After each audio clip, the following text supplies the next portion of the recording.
Welcome back to DXB Today. Now, our next guest is a seasoned entrepreneur with a mission to invent, invest, and build game-changing ventures with founders and experts for an innovative economy. Please welcome the founder of Grow Valley, Jazeer Jamal, to the show. Jazeer, we're so honored to have you with us on the couch. Thank you very much for having me in the show. Now, I'm going to get right into it because we're talking all about multipreneurs today. Multipreneurs. But here's the thing that I'm not understanding. It's so risky to already invest in one business. How do you go, what's the rationale there? How do you go from building and investing in one business to multiple businesses all at the same time? Beautiful.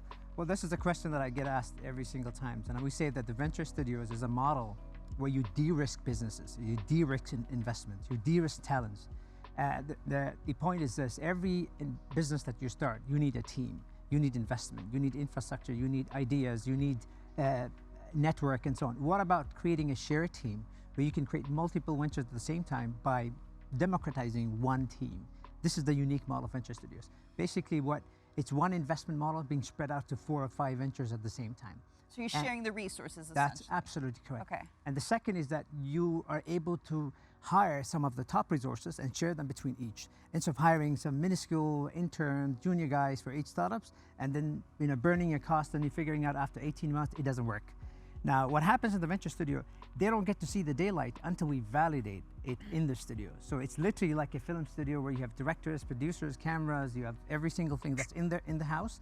And once we have spoken to 100 customers, once we have validated with multiple investors, multiple networks, multiple distribution of markets, that's only when we spin it off from the studio and create an independent team to that. And if it doesn't work within 3 or 4 months, we just kill the idea or park the idea to the side. So it's the other way. So we're actually de-risking the investment. We're not actually increasing the investment. So it's one fund, one team, one infrastructure, one network, and one leadership working on multiple ventures. That's pretty genius. What do you think, Saif? Jazeer, very interesting that you support entrepreneurs and startups. What are the common, I would say, challenges or bottlenecks do you find when investing in startups, many startups? What are the common things? Well, like any other industry that you can think about, the biggest challenge is talents.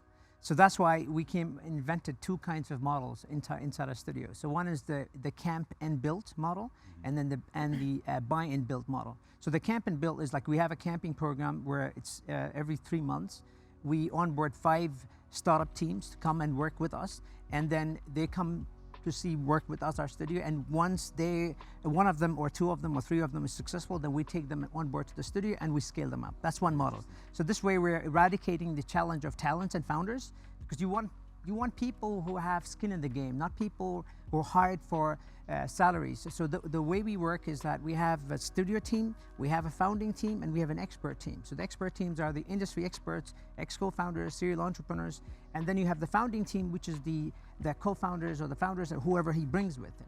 And then you have the studio team, which is everyone in there. So then, 3 of them get stake into each of these companies. So they're not people who are salaried only. So of course there is a form of management fees or salaries in there, but the idea is how they can put the skin in the game where they get equity into the business. So they have a long-term play. So that's really a hands-on thing. It's not like a theory where you just come up and run a mentorship and you run through intensive. No, we don't want to teach swimming in the swimming pool and leave the kids into the Atlantic Ocean.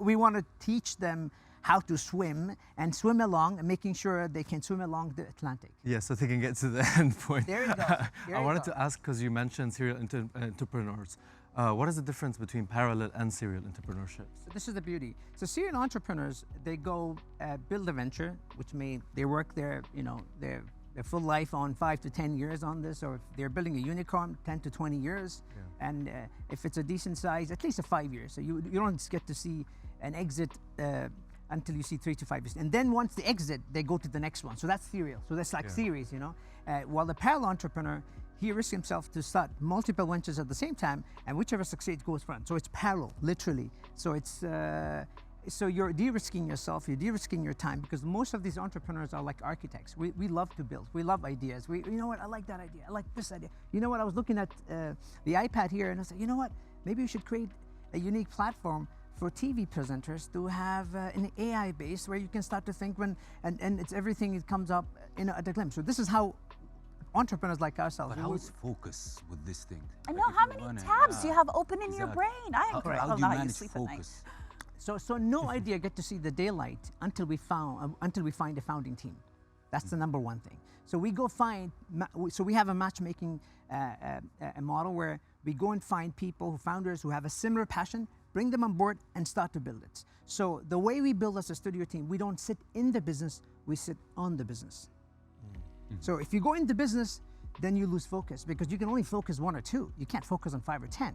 But if you're sitting on the business, definitely you can do many. That's how chairmen and the boards, they manage multiple ventures at the same time. So we become that kind of, we build that capacity to ourselves. But the most important thing is that you need to scale yourself based on the number of co-founders that you get, not just getting coders or marketing guys or sales. No, it doesn't work that way. So you have to build an ecosystem. That's the most important thing. It's not about infrastructure or licenses or money. Yeah. Even money can't solve this problem. So this is. Now, Jazeer, while you're giving out advice, one last one very quickly before we have to let you go. For someone who's just so close to wanting to build that own little empire of theirs, ready to get started, that one big piece of advice. Okay, so we created a system for corporates, for family offices, for governments, for individual entrepreneurs to try out different ideas. So we're a courage system. So what we say is that putting your idea into the market is the most important way of testing things. Not sitting and overthinking, I'm going to, plan for 6 months and 3 months, then I'm going to raise a big money. That's what I do. Set up a license. And no. So we're a courage studio. So when we talk about an idea in the studio now, in 4 weeks, the idea is out. Okay. We don't wait. So we test the ideas. We have a process called the design sprint where we go test and speak to 100 customers and 50 at least experts and investors to see where this idea is going to fly. And only then it get to see the daylight. So my advice to anyone is that don't wait. Yes. Speak to your friends. You may know a person who can do a website. You can know a person who can do sales. You know a person who can do coding. You know a person who knows an investor or who himself is an investor. The thing is, you need to leverage the network that you have and put yourself into the market and go out. Yeah. Unless you go out and Test it out. test, Yeah. you will never be able to know whether Put you can do it or yourselves not. out there, people. Exactly. Jazeer, Well, you thank filled you. with That was great advice. advice from you. Thank you so much for joining us on today's show.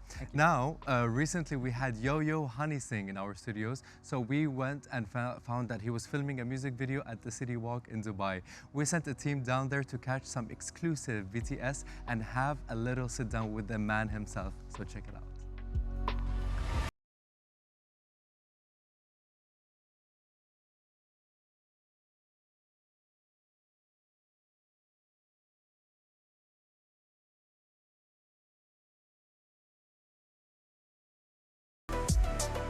Dubai is my second home. I shot my first music video, which gave me everything. So I must say that Dubai gave me everything. It was Brown Rung in 2012. So after 12 years, I was keep shooting in Dubai, and this is gonna be my 7th or 8th music video in Dubai. I love Dubai. Dubai is the best.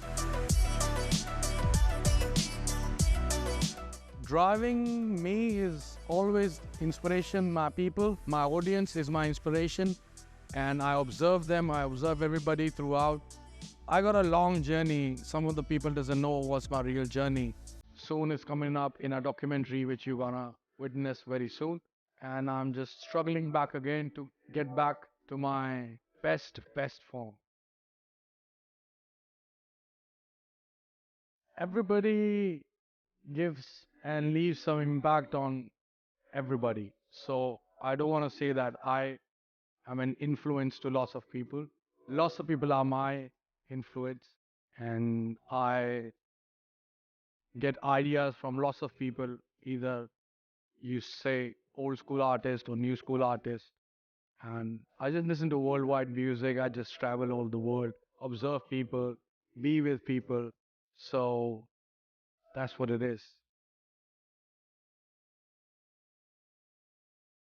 My basic motive is just to keep working. No matter people are shouting on me, they are loving me, they don't like me, or they like me. That thing cares, but my main focus is always to just keep on going, keep on working hard, and leave everything to God. There are lots of goals and lots of inspiration and lots of expectations. My biggest dream in music industry is to make A.R. Rahman sir sing on my music, and definitely I hope it's gonna happen one day, inshallah. I like that little inshallah at the end. Yo Yo Honey Singh definitely fitting right into Dubai. His new home, by the way, he recently moved here for people that don't know that. So anyway, from one star to another, Ash. Thank you, Dina. It's time for the roundup. What's up?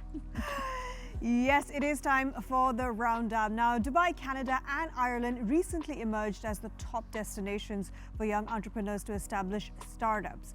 Dubai's startup visa, launched in 2017, offers benefits such as zero investment requirement and access to various funding and support programs for entrepreneurs such as the Dubai Startup Hub and so much more. Guys, more than anything else, just the fact that we live in a tax-free country is such a big attraction for people who are looking to start their businesses over here, because you get to retain your profits, you get to reinvest back into your business, you get to allocate resources more efficiently.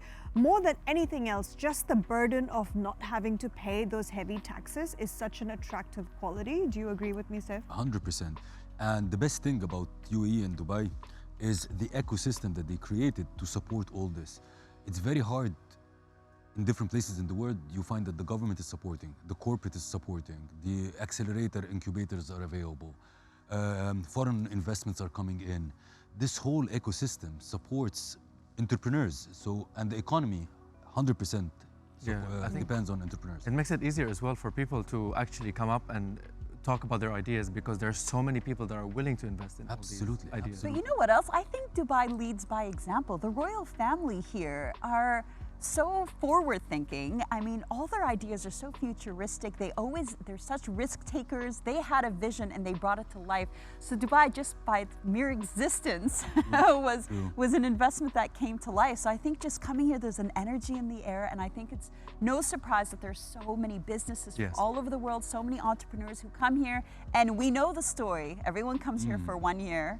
They stay here, they realize their dreams, and they never leave. So alhamdulillah, we're very lucky to be living here. Yeah, we have the word impossible, but when you come into Dubai, you really literally change it to I am possible. So whatever you think it's impossible, in Dubai makes it possible. No ambition is ever too outlandish for the UAE. I mean, it's like that parent that you look up to and you try to mirror and learn from, you know, their success story. Exactly what you said earlier, Dina. Well, Saif, you know what? It has been amazing having you on the show. You've had so much great advice. You've such great energy, and we're looking forward to having you back on the show or attending one of your sessions, getting that formula you've been selling to us. Loved it. Thank you very much. Well, thank you again. Now let's find out what else is coming up on today's show. Katie catches up with celebrity icon Yulia Ventura to find out all about her latest venture, Beyond the Stars. Plus, Yulia is bringing us a stellar performance right here in the studio, so don't go anywhere.